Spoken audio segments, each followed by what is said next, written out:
My name is João, and I'm 62 years old. I've always considered myself a man of principle, someone who believed that standing firm in my beliefs was a mark of strength. I thought that never yielding to anyone was synonymous with justice, that the ability to maintain my stance was what made me truly powerful. But time has a way of revealing truths we don't always want to see. Some battles don't have winners. Both sides end up losing. And when you realize you've lost, it's often far too late to repair the damage. My brother and I haven't spoken in over a decade, 10 years without a word between us. 10 Christmases passed without even a simple greeting exchanged. 10 years where I never saw his children grow up, never had a chance to be part of his life. I only heard about it from others, through fragmented and distant tales. Those years of silence carved deep lines into my heart, just as water shapes stone, quietly but relentlessly. The root of it all was our father's inheritance. There wasn't much in terms of inheritance, just our family home, some savings, and a few small plots of land. Money wasn't the issue, it was the principle behind it all. I wanted to sell the house, but my brother insisted it should stay in the family. "We can't just sell it," he said. "It's the heart of our story, the place where Mom and Dad raised us, where we grew up." I, on the other hand, saw it as an old building, full of dust and empty memories. Why keep something so old? A place that was now just a shadow of the past, haunted by ghosts that had long since moved on. I thought it was better to sell it, divide the money, and move forward. That's where our first arguments began. Then came the fights, the accusations. "You've always been selfish, João. You're just a sentimental fool stuck in the past." And just like that, the lawyers got involved. What started as simple disagreements turned into formal letters and official paperwork. Conversations were replaced with signatures, and cold calculations buried whatever was left of our bond. I'll never forget the day my brother looked at me, his eyes filled with bitterness, and said, "You don't want a solution, you just want to win." He was right, but I couldn't admit it then. From that moment on, we stopped talking.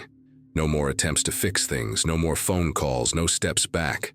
Pride had won, but in the process, I had lost my family. Now I live alone in an apartment that feels too big for one person. My health is starting to fail and my children live far away. With each passing day, I wonder whether any of this was worth it. If I were to die tomorrow, would I feel lighter or heavier? I already know the answer, but I don't have the courage to change.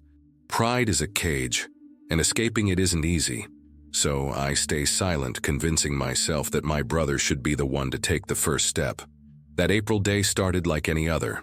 My assistant had gone out to do some errands, leaving me alone in the house. I was sitting by the window, lost in thought, when suddenly a sharp pain shot through my chest. It felt like a vice squeezing my heart. My pulse started racing, irregular and erratic, as if my body was struggling to keep going. In a panic, I reached for my emergency pills, but my hands froze in midair. Everything around me blurred, and the world went dark. I thought it was the end. I felt it, an overwhelming sense of finality, as if I were slipping away. But when I opened my eyes again, I wasn't where I had fallen. The familiar sights of my apartment were gone. Instead, I was standing in a place I could barely comprehend. The air around me was thick, heavy with a liquid darkness, like I was submerged in an endless, pulsating shadow. Strange whispers filled the air, words I couldn't make sense of.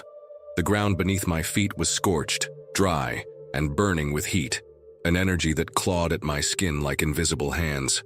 I tried to move, but my body felt paralyzed, nailed to the ground. Terror gripped my heart as I looked around, trying to make sense of the nightmare I found myself in. And then the darkness tore apart, like a canvas being ripped open, and I saw what lay beyond. An endless, desolate landscape. The sky was a fiery red, the earth blackened with smoke. Flames leaped up into the air like towering monuments to despair, consuming everything in their path. I saw figures, their bodies twisted in agony, their faces contorted with unspeakable pain. They screamed without sound, their mouths open wide, reaching for something, anything, as if they were begging for help that would never come. I was in hell. I couldn't accept it. I've always been a man of faith, I prayed. I lived my life in accordance with what I believed was right.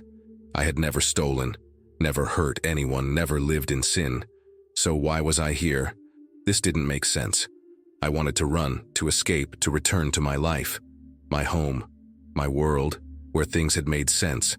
But my legs refused to move. I was trapped, bound to the fiery ground, surrounded by an inferno with no way out. The heat was unbearable, the flames licking at my skin as if they were alive, feeding on my fear. Then, through the smoke, a figure emerged, a shadow more defined than the others, a soul that still resembled something human, though its face seemed weary, distant, and full of sorrow. I forced myself to approach, my voice trembling as I spoke. "Why are we here?" I asked, though deep down I already knew the answer. The figure turned to me, its eyes vacant, as though it had seen too much to still care. In a voice that felt as hollow as the land around us, it replied, "We are here because we never forgave." The words hit me like a hammer. They pierced my heart, sharp and cold, more painful than any flame or torture could be. We never forgave. All the things I had lived through, the arguments with my brother, the silent years of resentment, the pride I clung to like a shield, it all came rushing back. My mind raced to the past, the words left unsaid, the silences that festered between us, the anger that had built walls instead of bridges. I had always thought I was right, that I was the one who had defended my dignity, but now I understood. My pride had led me here. It had condemned me far more than any wrongdoing or crime could have. The figure before me seemed to sense the storm of thoughts inside my mind. With a slight shake of its head, as though it already knew everything I was realizing, the figure spoke again. "It's not just resentment, João. It's arrogance.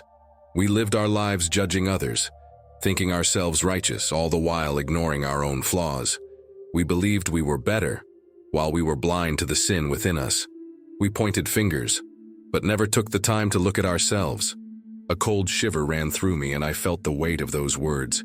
How many times had I judged my brother, convinced he was the one in the wrong? How many times had I felt superior, thinking that if anyone should apologize, it was him? I'd closed my heart, letting pride keep me from reaching out to him. Now, in this place of torment, I understood. I had built walls instead of offering love, and that choice had led me here, to a place where there was no escape, no peace. I stood there, trapped in the burning landscape, my thoughts swirling like the smoke around me. Every harsh word I had spoken, every unkind look I had given, every missed opportunity to reconcile, it all felt like a weight pressing down on me, heavier than the flames themselves. It wasn't God who had condemned me to this place. It was my own refusal to forgive, my insistence on holding on to past hurts. The faces around me, distorted in suffering, seemed to mock me, reflecting back my own soul. I saw in them the consequences of a hardened heart. I saw my own reflection in their pain. The suffering around me deepened, and I felt the weight of my own guilt settle like a suffocating cloud. The air grew heavy, thick with a coldness that shouldn't have existed in such an inferno. A freezing wind, impossible in the midst of flames, whipped across the burning landscape. And then in the distance I saw something that seemed to defy the horror around me.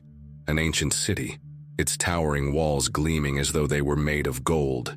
Its streets were paved with light, a majestic sight that should have inspired awe.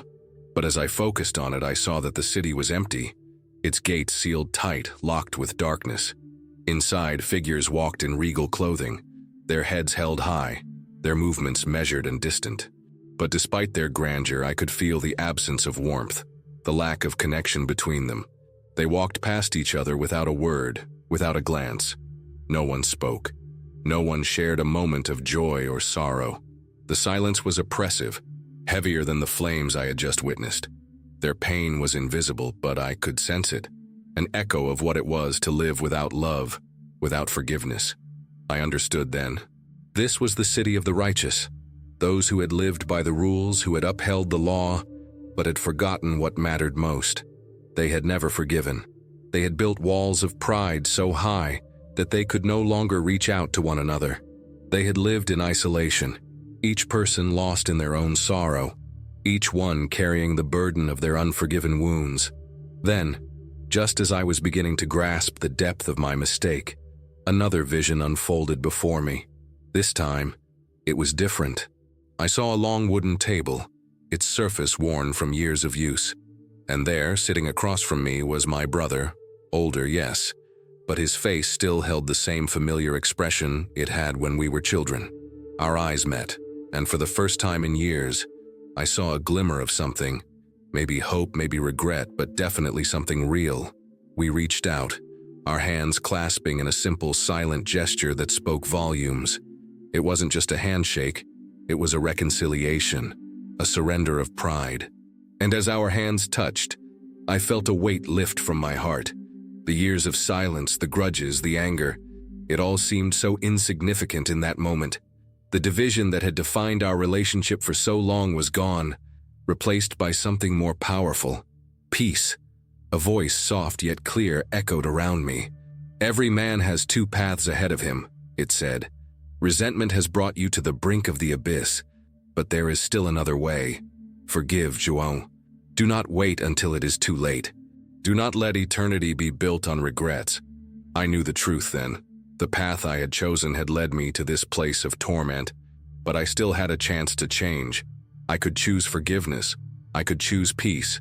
It wasn't too late. The words lingered in my mind like a melody that refused to fade. Forgive, João. I knew what it meant now. Forgiveness was not just for the one who had wronged you. It was for yourself. It was the key that could break the chains of pride, that could free the soul from the unbearable weight of resentment. Forgiveness was what allowed you to walk in the light, unburdened by the shadows of the past. I had spent years clinging to anger, allowing it to eat away at me. But in that moment I understood that it wasn't anger that I needed to let go of. It was the pride that had held me captive. And with that understanding came a release. I felt the heaviness within me begin to dissolve, like snow melting under the warmth of the sun. The burden I had carried for so long, years of resentment, bitterness, and regret, was slowly lifting, and I realized that it had been my own choice to carry it. I had chosen the path of pride, the path of rightness, and it had led me nowhere but to pain. But now I had the opportunity to choose differently. I had the opportunity to forgive. The vision before me shifted once more, and I saw something that took my breath away. An ancient city, like no place I had ever seen. Its streets were bathed in golden light, its buildings towering with an elegance that seemed to reach the heavens. It was a city of glory, of magnificence, but there was something profoundly different about it. The people who walked its streets weren't isolated like the figures I had seen before. They were connected, their faces full of joy, their eyes filled with kindness. They spoke to one another, not with words of judgment or superiority, but with words of love. They embraced one another, not out of obligation, but because they had found peace. This city was not built on laws or righteousness alone. It was built on forgiveness, on love, on understanding. It was a place where walls were torn down, where pride was cast aside in favor of reconciliation. And as I watched this scene unfold, I knew that this was what paradise truly looked like. It wasn't just a place after death, it was a choice. A creation that began in the hearts of those who chose to forgive, to love, to let go of their pride and their past hurts. And in that moment, I understood. Paradise begins right here on earth, in the choices we make every day. The city in my vision was not a distant dream. It was possible, here and now, in our own lives. I woke with a start, gasping for air.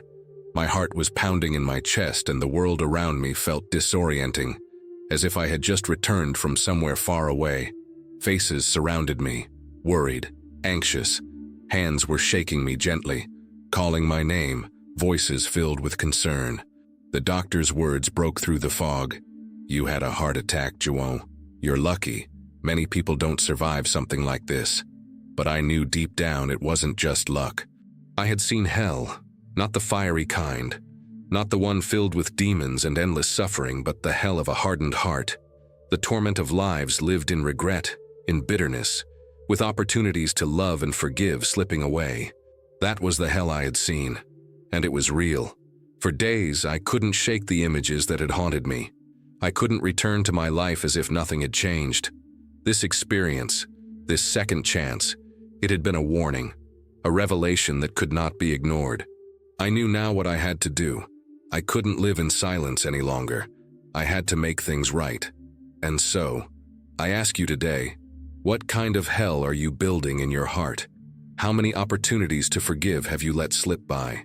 How much longer will you let your pride keep you from reaching out to those you love? Life is too short to carry the weight of anger, regret, and resentment. Every moment you spend without forgiveness is a moment lost in bitterness and isolation. I've seen firsthand what happens to those who live with a hardened heart.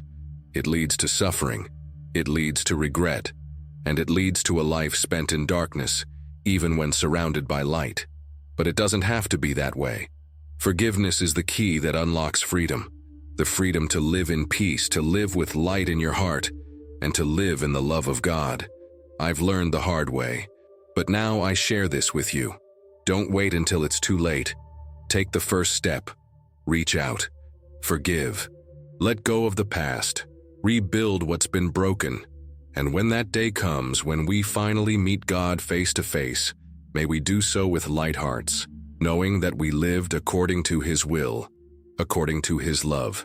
If this story has touched you, I invite you to share it with 2 people who may need to hear this message. It's urgent, it's eternal, and now is the time to respond.